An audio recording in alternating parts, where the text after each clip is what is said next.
Jangan pernah punya keinginan untuk mengimplementasikan pola hidup orang lain untuk dirimu.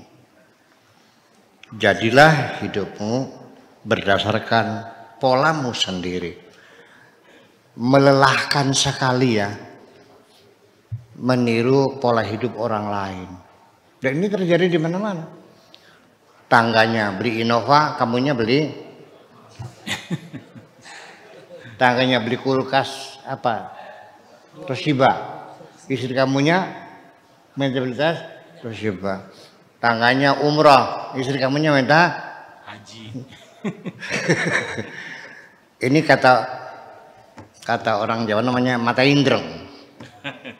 Artinya apa yang dilihat selalu diinginkan. Niru gaya hidupnya orang. Ini gimana? Melelahkan. Kemampuan yang kau miliki tidak sama dengan kemauan orang yang kau tiru itu. Iya dong. Nah ini juga bisa terjadi. Ada orang memutasikan dirinya. Diangkat oleh Allah pada posisi tertentu. Tapi dia memutasikan dirinya. Maka nasihat Ibnu Athaillah, janganlah engkau mutasikan dirimu kecuali seizin Allah. Ada seorang pengusaha sukses, ya, dia banyak menciptakan lapangan kerja, pegawainya banyak, uangnya miliaran. Dia bekerja dari mulai berangkat dari rumah jam 4 pagi, pulang jam 10 malam. Dia capek. Melihat seorang kiai di rumah saja kerjanya hanya gadag-gedeg, hilal. Duitnya banyak dan sangat dihormati. Ya, dicium tangannya bolak-balik. Dia mikir enak juga ya. Akhirnya dia ingin menirukan pola hidup seorang waliullah tadi itu, pengen jadi wali kan gitu. Akhirnya usahanya ditinggalkan, dia pergi ke hutan, berzikiran siang malam, kepengen jadi wali. Akhirnya jadi wali dalban. Iya. Bisnisnya bangkrut semuanya. Itu resikonya. Atau juga sama. Sudah jadi kiai, sudah punya pesantren, tinggal duduk manis ngajari santri, rezeki dijamin oleh Allah, tidak bakal kurang makan. Iya. Datang setannya menggoda. Apa sih hebatnya orang tamak tuh? Kamu sehari-hari kepengen dikasih orang aja. Dipanggil ceramah mengharapkan salaman. Iya kan? Diundang orang mengharapkan salaman. Tomak kata setannya itu. Coba tunjukkan, biar ada pantas-pantasnya lah. Jangan hanya mengharapkan pemberian orang. Tuh, tetanggamu kaya, dia bisnisnya terhormat kok. Iya kan, mobilnya banyak. Akhirnya dia melangkah, memutasikan dirinya sendiri. Jadi pengusaha. Akhirnya usahanya ya bangkrut nggak jadi, pondoknya bubar.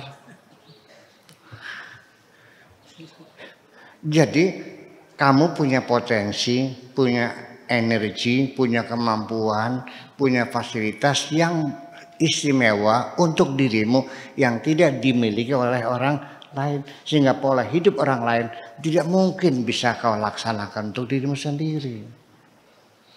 Ini satu. Udah jelas? Kemudian ada firman Tuhan, laqad kana lakum fi rasulillahi uswatun hasanah. Di dalam pribadi Kanjeng Nabi ada keteladanan yang baik untuk kamu semuanya. Berarti meniru pola hidupnya Kanjeng. Nah, apakah ini termasuk? Termasuk.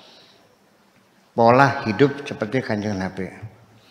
Karena nabinya ceboknya pakai batu, dia ceboknya pakai batu. dikasih tisu nggak mau. Nabi nggak pernah melakukannya. Apa itu? Nabi tidak pernah pakai tisu. Iyalah yang belum ada tisu. Ya, sikat gigi nggak ada pahalanya gigi mah. Pakai siwak, pakai jubah, pakai sorban, dan lain-lain sebagainya. Dengan gaya Nabi. Sendok buang minggir, pakai tangan. Karena Nabi makannya pakai tangan. Terus dijilatin. Gayanya itu semua. Bagaimana menurut pendapat Anda? Saya akan mengatakan never mind. Tidak ada masalah. Kalau dasarnya dia cinta kepada Kanjeng Nabi. Itu urusan keagamaan yang diyakini seseorang. Ya, sekalipun kita mesti mempertanyakan, tapi itu hak dia. Dia ingin menerapkan pola hidup orang di abad ke-7. Sedangkan dia hidup di abad ke-1. Apakah itu bisa? Bisa. Dengan kesungguhannya kok. Sampai tidurnya saja, nggak pakai bantal. Pakai lengan tangan kanan, dia miring kanan. Karena Nabi tidurnya miring ke kanan.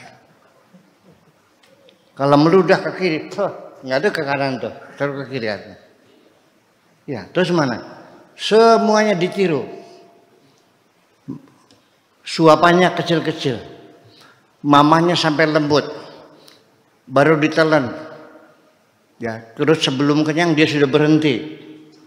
Ya, sengaja beli korma dari Mekah supaya setiap hari ada korma dimakan. Enggak ada masalah, itu hak pribadi seseorang. Ya kan begitu. Jangan disalahkan, itu masalah keagamaan. Itu hubungannya dengan akhirat.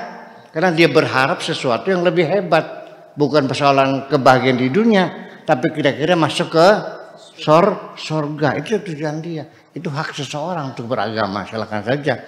Tetapi juga sebaliknya, kalau kita ingin menentukan sekarang, saya tinggal di negara A, tahun 2023, kita punya pola sendiri, efisiensi, skala prioritas dan sebagainya.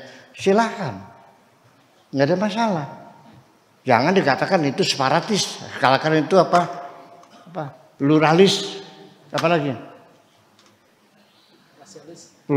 Sosialis. Iya, liberalis dan sebagainya. Nah, itu. Yang ada urusan itu hak seseorang kok. Jadi artinya, Anda kalau ada orang tidak beragama benci nggak? Ya, rada-rada begitu juga. Orang mengatakan saya tidak beragama, benci nggak? Kalau orang menyatakan agamanya beda dengan agamamu, benci nggak? Iya. Ini kan jadi persoalan. Itu ada sesuatu dalam diri Anda. Ketika ada orang berbeda dengan dirimu lalu kau salahkan, itu Anda bermasalah sesungguhnya. Iya.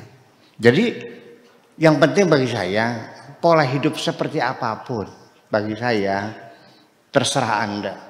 Atau Anda yang menjalaninya, Anda yang mengalaminya, Anda yang menikmatinya, Anda yang menderitanya. Silakan pola hidup seperti apa. Barangkali pola hidupnya seperti Donald Trump, ya mangga silakan. Pola hidupnya kayak siapa lagi? Kanjeng Muhammad, seperti Abu Bakar, mangga silakan pola hidup semacam itu. Tetapi bagi saya bahwa ketika Anda meniru pola hidup orang lain, akan melelahkan Anda sendiri. Cobalah, ini nasihat saja, tidak maksa enggak.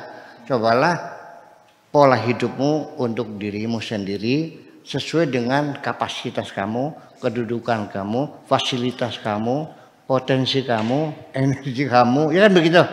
Semuanya pasti akan sesuaikan. Jadi jalanilah hidup ini dengan nyaman, jangan memaksakan pola hidup orang lain. Terima kasih, gitu aja.